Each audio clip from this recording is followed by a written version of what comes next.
All right, welcome back, everyone, to the Culture Jack podcast. And on today's episode, we finally made it. We got there. We did it. It's not such a great accomplishment to just live over the course of 6 weeks and take in a weekly TV show once every 6 weeks as well. But we did it. We made it through the final episode of Loki. And so on today's episode, we are going to be spoiling, reviewing, talking about, recapping a little bit Loki episode number 6 for all time, always. And the episode was about 42 minutes long. If this is your first time here on the Culture Jack podcast and here on this show specifically on today's episode, well, let me tell you a little bit about ourselves, right? We're a couple of buddies doing a podcast, but this show is a show where we have just watched a series episode or a movie, and we take to it like any of those other fools out there that do recap and discussion shows, but we do it way, way better. We talk about what happened in the episode, what are some theories that come out of the episode, what we thought during, what our reactions were for it. And typically, I will do a first watch through and, watch it kind of for my pleasure, and then a second watch through where I take a few notes, and I didn't do that today. Today, this is my raw reaction right after watching the 6th episode of Loki. Now, I'm Dustin, if you don't know who I am, and I will be your recap and dissection host for today's episode. And for today's episode, there will be spoilers. Like, I am going to spoil all of Loki episode 6, all of the Loki series, if you haven't seen it so far, or all of the series so far. But we'll get to that here in a minute. So if spoiling Loki is not your intended purpose, is not your reason for being on this podcast today, go find another episode. We got a bunch, but you can come back to this one after you've seen the show. I really do recommend you see it for the first time without spoiling yourself. So where did we leave off?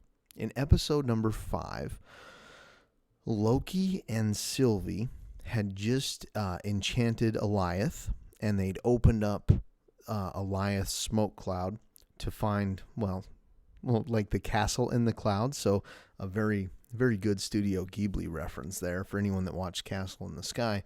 A lot of people were saying online that classic Loki, who had just had his sacrifice in episode 5, a lot of people thinking that was a foreshadowed fake out. Like, he's not dead.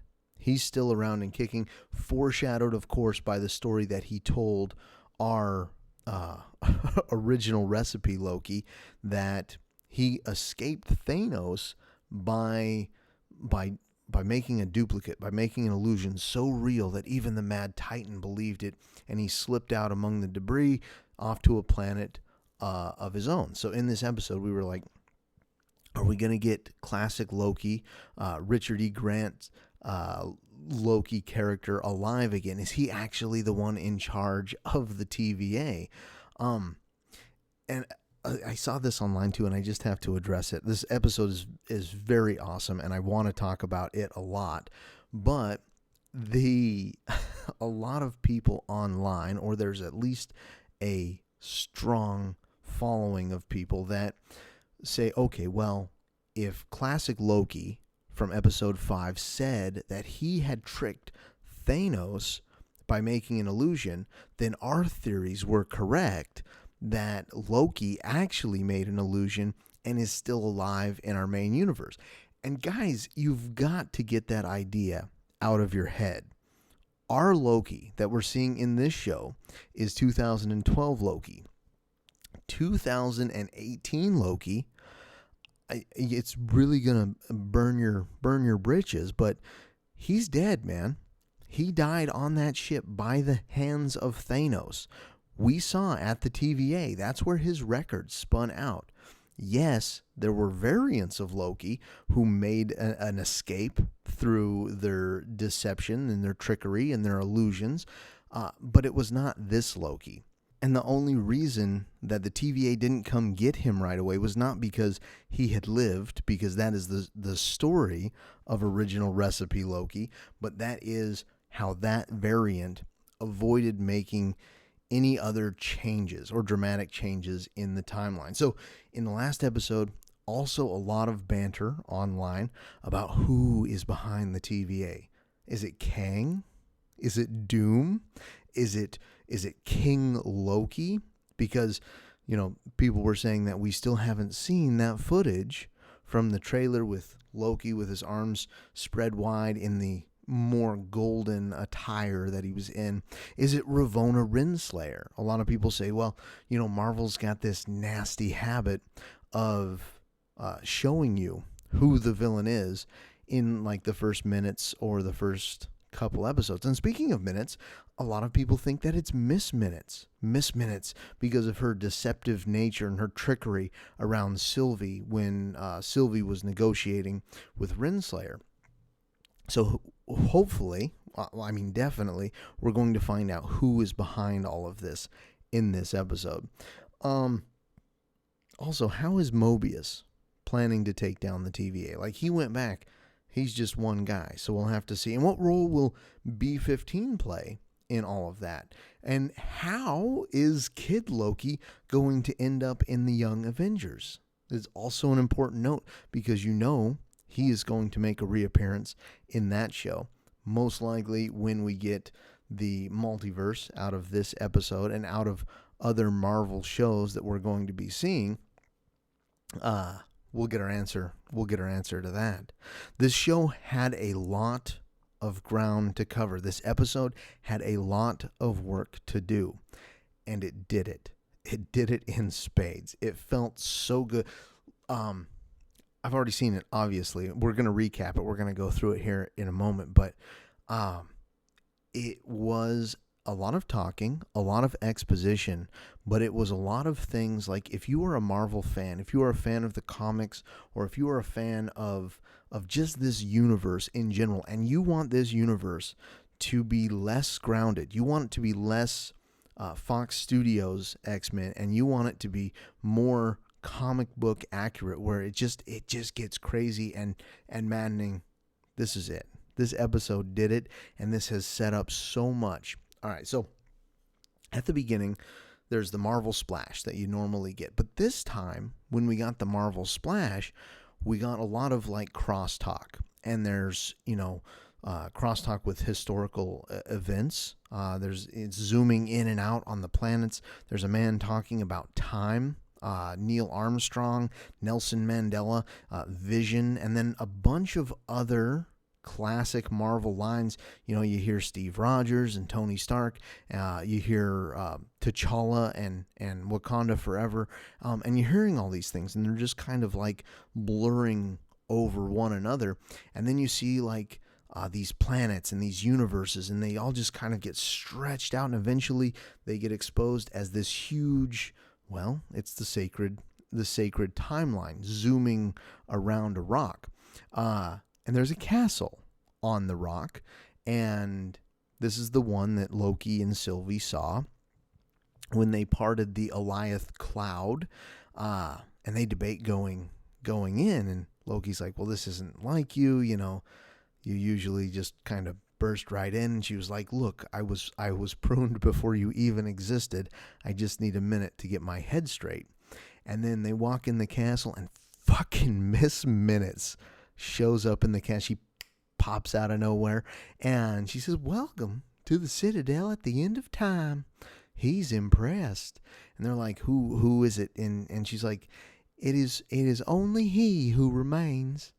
And she tries to make him a deal. And she's like, look, he can rewrite the timeline any way that you want. He can put both of you back into the timeline in a way that you can be together, that won't disrupt the timeline, that you can win the battle in New York, that you can take the throne in Asgard, and you two can be together, and you, Sylvie, can have just happy memories, the ones that you were robbed by your continued pursuit by the TVA. And they're like, we're not going to take that deal. We're here to kill him, or we're going to go get him or something. And it's like, who is he? Sylvie, she says, all of that, it's fiction. And Loki tells Miss Minutes, we write our own destiny now. And she says, sure you do. And then she poofs out. Meanwhile, back at the TVA, Ravonna is going over these files that Miss Minutes gives her, and then back to the Citadel. They're like, he who remains, not for much longer. And they go into this room, and there's like these statues, and one of them is broken. I didn't know if it had any relevance. At least it didn't to me. Maybe it's an Easter egg that some more eagle-eyed viewer of this kind of content can catch for you. But they're looking around, and a door opens, and there he is. It is Jonathan Majors Kang. And he's just kind of nonchalantly eating an apple. He comments how weird it is to see two Lokis together in the same place, and he invites him back to talk in his office. And so they're riding this elevator down, and it's this very funny scene where he's just kind of he's kind of a happy-go-lucky character, and he's eating this apple, and Loki and Sylvie are behind him, and Sylvie takes a swipe at him with her sword, and he blips right behind her. She takes another swipe at him, and he blips back in front of her, and she can't hit him. So they get to his office. He pours them some drinks, some tea. They sit. Apparently he's got the ultimate version of the rewinding time, of the time manipulation power that the TVA has, and that would make sense as he is the man behind the TVA. Back at the TVA, actually, Ravonna is disrupted in her office by Mobius, and they talk about friendship and the qualities of friendship, and he's like, I thought you were my friend, and she said, I had to prune you because I had to preserve the mission, and it cannot all be for nothing. And she calls on the radio Hunter D90 apparently to come deal with Mobius, and Mobius holds up a pin and says that's not going to work so well now that they know her secret. And she's like, what did you do? And then in another section of the timeline in Fremont, Ohio, B-15 is being chased by a hunter or by a TVA agent, and she leads that hunter into an office. And the hunter's like, what are you doing? And she's like, you have to listen to me. He's like, I don't have to listen to nothing. And then Ravonna comes out, and she's like, what are you guys doing in my office? And so they actually went to the location where Ravonna was originally on the timeline, before, of course, her variant was kidnapped, frankly, by the TVA to become the person she is today, Judge Ravonna Renslayer. So most likely she gets that guy to talk to him, but we go back to the Citadel where Kang says that they can't kill him. And after Sylvie takes another swipe at him, he teleports away. And just, Jonathan Majors' performance as Kang the Conqueror, or whatever version of Kang that this is absolutely amazing. He is very sprite-like. He is very much like a Pan level character. In that his character exudes this universal knowledge that the other characters just don't possess, and they can't have the kind of understanding that he has. And he has I guess kind of a wisdom behind his apathy, or at least that's the way that it's played to me. It's a very, very wonderful show. He was great in Lovecraft Country as well, which excellent show if you haven't seen Lovecraft Country on HBO. So he says that they can't kill him because he already knows what's going to happen. And he pulls out 2 script pages that show the last couple moments exactly as they had just happened. So this Loki's like, I don't believe you, and he seems to know everything. Kang seems to know it all. It made me think, well, shit. They're not on the edge of time. They're not outside of time at all. They're still in the timeline. And Kang says, he wants them to finish the journey that they've started. And he kind of gets them to, he puts that seed in their head to distrust each other. He asks Sylvie if she can trust Loki. He asks her if she can trust anybody at this point. Mobius, meanwhile, he he says they need to know that the TVA is a lie. Ravonna says, "What if it isn't? What if it's a necessary one?" And I just like. So the TVA now that we saw Kang with the scripts at the end of time, we always believed that the TVA was outside of time, that it was in like a quantum realm type situation where time operated really differently, or maybe not at all. Are they still in the timeline? Because Kang seems to know everything, and the script is very similar to when Loki first appeared at the TVA, and the dude had him sign the stack of papers, which everyone, myself included, said that is not a sufficiently sized stack of papers for everything that Loki has said, even in the MCU, more or less in his lifetime. But Kang says he wants them to finish the journey that they're on. And, wait, I already talked about that. Where am I? He wants them to finish their journey. Oh, yeah, and then Mobius talked to Ravonna, and Mobius said they need to know TVA is a lie. Ravonna said, what if it's a necessary one? And Mobius challenges her friendship. And Ravonna also feels betrayed by Mobius because she's like, no, you ruined our friendship. We had a good thing going here. And now, spoiler alert. I know I said spoilers at the beginning, but Mobius doesn't get his jet ski in this episode. By the time we resolve Mobius's storyline, by the time we've seen Owen Wilson, or several Owen Wilsons, as it were, this man, he better get his jet ski. He better ride on a jet ski. So Mobius says that she can't take away people's free will. And Ravonna opens a time portal, and Mobius busts out one of the pruning sticks, and he says he's going to stop her, and she says, "You're not a danger to me."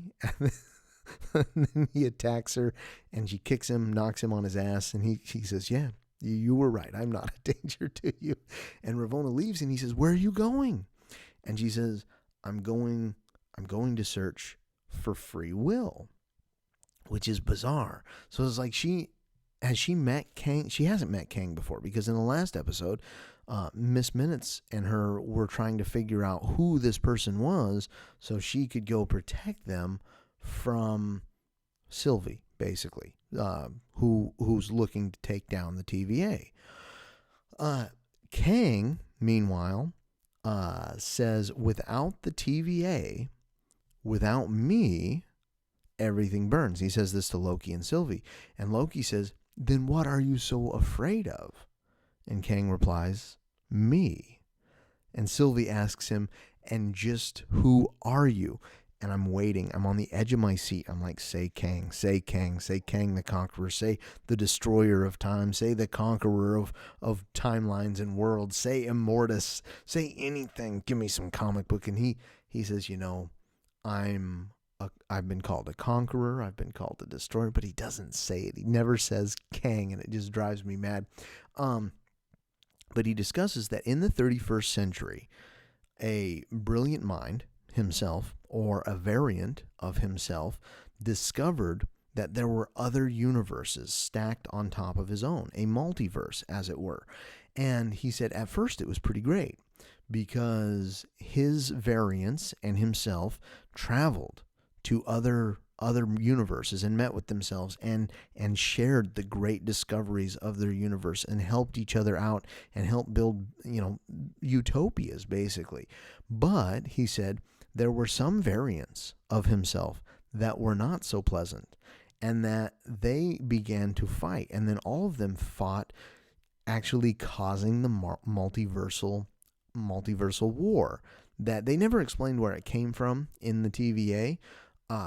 So obviously it's not Secret Wars yet, just because of this explanation, because we do still have a Kang out there. We do still have multiverses, and we've got many variants of Kang, which I find so exciting. And what a wonderful way. I've talked about it in other episodes, other Loki episodes before, how wonderful it is for Tom Hiddleston to kind of stretch his acting pedigree, to show off his range. Not to say that he's never shown it off before, but Jonathan Majors as Kang, as he appears in this show, as he appears in the second season of this show, as he appears in these next few movies, is going to get to show off just the same kind of range, because he's going to be able to be many variants of himself. So speaking of this particular variant, though, he said the multiversal war was happening. He found this beast, Alioth, that eats time and space. And so he studied it, and he weaponized it, and he secured this timeline.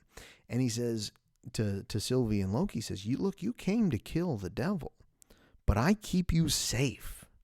And if you think I'm evil, wait until you meet my variants. And he said something about you can either choose stifling order or cataclysmic chaos. He gives them the options of killing him and dealing with these infinite other devils, or he says, look, you two run the thing. And they deliberate. Sylvie attacks him, and then Loki argues with Sylvie, and then there's rumbling in the distance, and he stops, and he says, "We've just crossed the threshold." And he stops, knowing what's going to happen next. Like, he picks something up on his desk and he drops it, and Loki he's kind of dumbfounded. He's like, don't you want to use this new freedom that you have, not knowing what is going to happen next? You know, what if we do kill you? What if you die? And he says, well, I'll just end up back here. Reincarnation, baby. Sylvie says that he's lying and she wants to kill him. Loki believes Kang, though. Or he at least wants to think about what the implications are should they kill him. He's like, what if by killing him, we risk unleashing something even worse? And she's not buying it. He's like, look, all I'm doing is suggesting that we take a minute and we think about this. Sylvie, she thinks that Loki is conning her. And she's like, why aren't we seeing this the same way? And Loki says, well, it's because I can't be trusted and you can't trust. And she says, yeah, I guess you're right. You know, and they fight, and it's an awesome fight scene, and they're using their powers. And Sylvie keeps trying to kill Kang. At the same time, Loki keeps trying to pull her back with his magic powers. And there's a really awesome scene that Loki appears, or he disappears, or he reappears as an illusion, not as an illusion, as himself, in front of her before she kills Kang, and her sword ends up at his throat. He drops his, and she sobs. He lets out his feelings, tells her that he just wants her to be okay. And she drops her sword, and they have themselves a very romantic kiss. And I was trying to pay attention to Kang in the background, and he just looked like he was very, into the moment. Like he was enjoying, for the first time in his, millions of lifetimes that he said, he's got to experience something truly sporadic and truly, unscripted and improvisational. And so it was very Shakespearean, though. Like the music crescendos right as they kiss, and she turns around and she says, yeah, but I'm not you. And she opens up a temp portal, and she blasts him back through right to the TVA. And she's left there with Kang. And she uses her magic, and she telekinetically moves the desk. She throws the desk away from being in between her and Kang. Now, at this moment, Kang doesn't seem to have his time-hopping powers anymore. I don't know if that happens concurrently with the extra branching of the timeline of his inability to know what happens next. But he doesn't seem to have it. Oh no, I know what it is, because he said he knows what's going to happen next, and that's how they weren't able to kill him in the first place, because he has already programmed each one of those things into his temp pad. And so by him not knowing what's going to happen next, he doesn't have the ability to avoid it, I guess. But anyway, she moves the desk out of the way, and she kills Kang. She runs her sword right into his belly, and he laughs, and he says, I'll see you soon. So that's it's so fucked up, because it's Kang's variants, who he knows are going to show up after all of this happens. It's not him. He did talk about reincarnation, though, so whether that is a thing that is specific to his sacred timeline, to him having the ability to control what happens within this universe, or if that is a canonized aspect of the MCU. I'm not sure yet, but he says, I'll see you soon. And the timeline outside the window branches uncontrollably. Back at the TVA, Mobius and B-15, they watch the screen out of control. Branches across the threshold, all across the thing. And the rest of the workers, everyone's watching. And Mobius says, well, there's no turning back now. B-15 says, who's turning back? And he says, for all time. And she says, always. Loki, meanwhile, he's back at the TVA. He's looking very forlorn, very sad. He's very sad by Sylvie's betrayal. And there's like TVA agents running around everywhere. And it struck me as I was looking at this man's sad face, what an excellent second character arc for Loki. Like, if you have a character who is maybe a bad guy, maybe a little bit of an anti-hero, and then finds redemption, it is very rare. I would say probably never really happens, where you see that bad guy become a bad guy again and then get a second redemption arc. Like, what an excellent arc for Loki. And it's only going to continue in the next season. So he runs through the TVA, and he finds Mobius and B-15, who are discussing the branching, and they're like, there's no way that we can control all of these branches. And Loki's like, you can't stop it. You can't put an end to this, because I screwed up. We screwed up. We went and we killed this guy, and it's very complicated. But more of him are coming. What is this that we've unleashed? And Mobius is looking at him very confused, like he doesn't know who Loki is. And he says, you're an analyst. You're dressed like an analyst. Who are you? And it's like that moment, like I was watching it and I was like, oh my God, he's not even in the right timeline anymore. And then Loki looks over, and in the middle of the TVA office, there is a statue of Kang. Where the statues of the three timekeepers were, it's now just Kang. Oh, and that was funny, in their conversation, in Loki and Sylvie's conversation with Kang, when they were talking about the multiversal war and what happened between all of the Kangs, and the Council of Kangs, like Rick and Morty's, like the Council of Reeds. We're going to get into some weird comic shit in these next few movies and series. I'm very excited. But when they were talking, they were like, oh, the multiversal war, and that's when the sacred timekeepers came along. And he's like, no, that's where the dogma ends. It's actually just like a bunch of me's running around. There was no after credits scene. I really expected there to be a mid or post credit scene on this one, but there was not. But after the outro, it showed Loki's file, Loki Laufsen, and then a stamp came down. Boom. said Loki will return in season 2. And that's how we know that we have a season 2 of Loki. I'm very excited that this one's going to continue. And like out of all of the ones, I mean, this just makes the most sense. It's so much fun. I'm so happy. I'm so excited. So some other things before I sign off here. I'm very surprised that we actually got Kang, even though they never said his name. This wasn't a Mephisto repeat. We did it. We were right, boys. We got this one. It would. I don't think it would have upset me if we didn't get a Kang, if we did just get King Loki. But it's really nice to have him in the MCU, to have some of these big name characters back, because we've been rudderless since the death of Thanos, since Thanos was defeated in Endgame. Like, that's what it was building to. Ever since Avengers, it was, where's Thanos? When's he coming? How many stones does he have?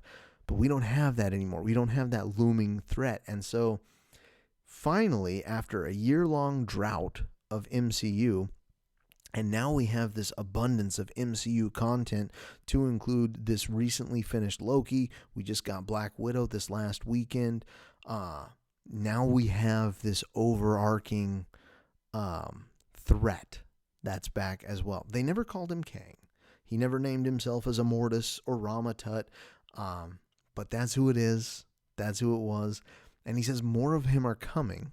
So this is maybe a fairly peaceful variant of Kang, of course, minus the pruning and whatnot. But hopefully we get that classic Kang look where he looks like he's a submariner in Ant-Man Quantumania here in I don't even know when that fucking movie comes out. It comes out. I'm sorry. I'm so excited right now.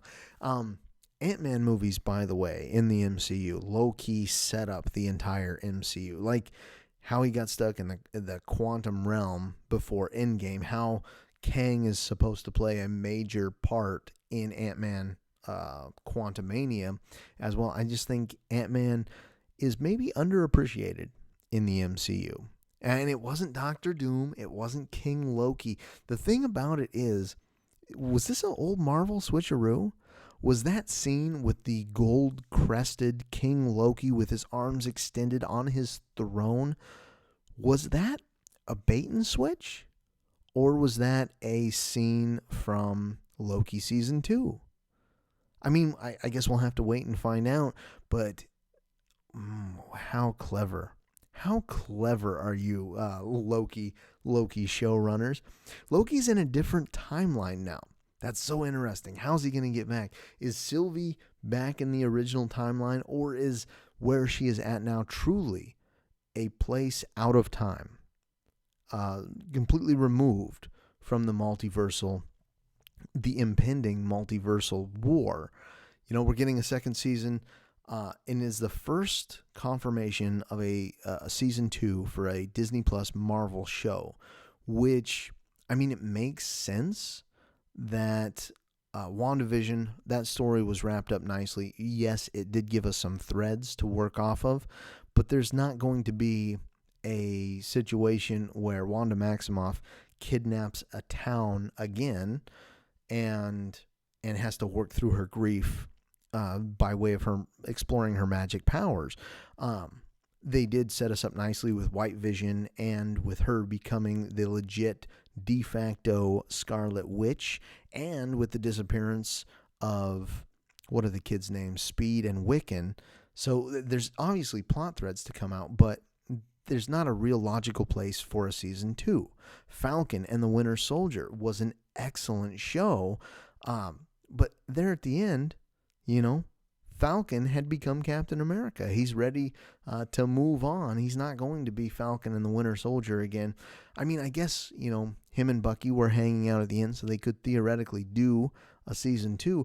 But this one, WandaVision, you can explain it away in a couple throwaway lines in Doctor Strange in the Multiverse of Madness, where he says, oh yeah, Wanda became the Scarlet Witch after she took over and mind controlled a town.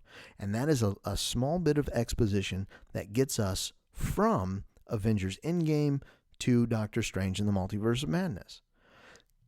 Falcon, Sam Wilson, was already Captain America by the end of Endgame. He just really kind of adopted and molded the title to fit himself by the end of Falcon and the Winter Soldier. So, like, there's a real logic. Even if you didn't see Falcon and the Winter Soldier, when we boot up the next Avengers movie and Sam Wilson comes in dressed as Captain America, you go, oh shit, that's right. He got the shield at the end. He's obviously Captain America.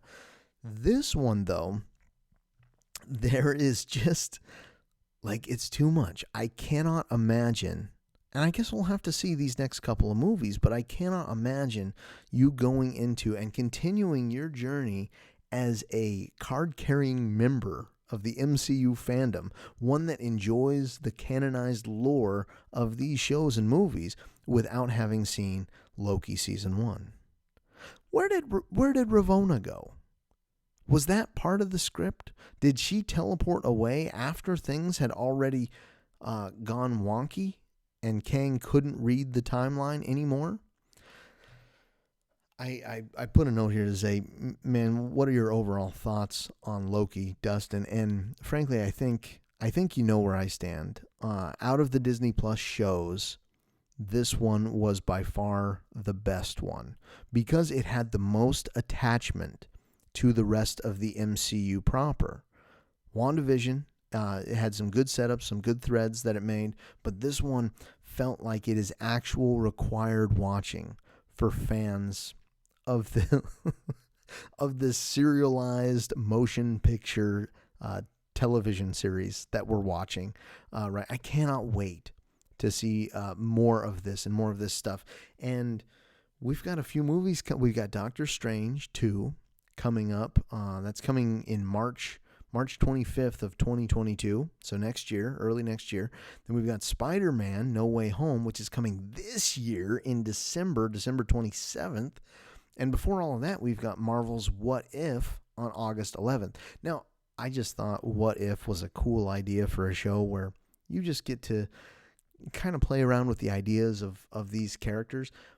But this ending gives Marvel's What If a real, to quote the late great Chadwick Boseman, a real stepping off point, right? So that's just in a few weeks, but look forward to more OTE, and we've got more OTE on the podcast channel already. We've got WandaVision, we talked about, Falcon and the Winter Soldier. We're working our way through Invincible. I say that every week. I'll get it done. Back off of me.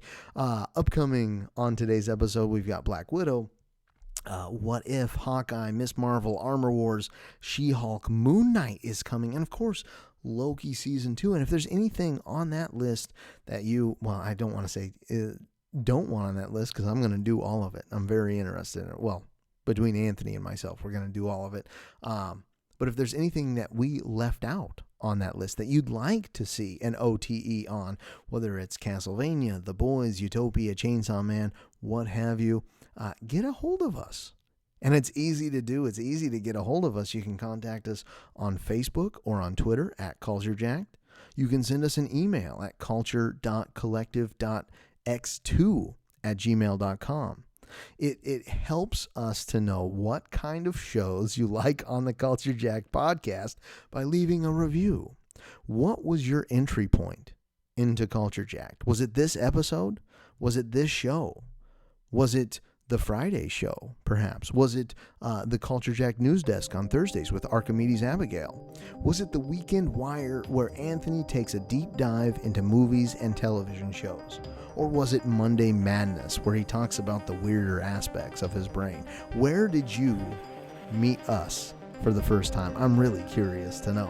You can tune into those other shows, but otherwise, thank you so much for joining us, and we will see you in the next episode.